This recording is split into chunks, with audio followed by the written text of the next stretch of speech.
হ্যাঁ, এখানে কি সব বাংলাদেশি জিনিস?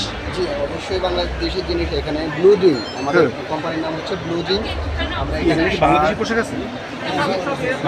এই মার্কেটে সব কিছুই বাংলাদেশি।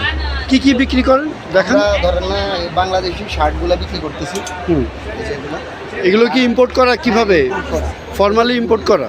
জি দেখি ওই শার্টগুলো আছে। জি ও ব্লু ড্রিম কি বাংলাদেশি কোম্পানি? অবশ্যই। হ্যাঁ এরপর আমরা এই জ্যাকেটগুলো বিক্রি করতেছি। হ্যাঁ। এগুলো সবই বাংলাদেশি। এখানে আচ্ছা। মানুষ অনেক পছন্দ করে এই মাল।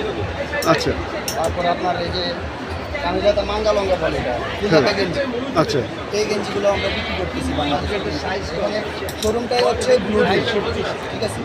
আপনারা কি কাস্টমারদেরকে বলেন যে এটা বাংলাদেশ থেকে এসেছে? অবশ্যই আমরা ইম্পোর্টারের বাংলাদেশি কথা বলে তাদেরকে ইনভাইট করি যে আপনাকে আমি দেখাই এই যে বাংলাদেশের সমস্ত ফিল আমরা দিচ্ছি। এই যে আপনি দেখেন মেড ইন বাংলাদেশ, এখানে লেখা আছে, কেমন অনেক পছন্দ করে এখানের মার্কেট।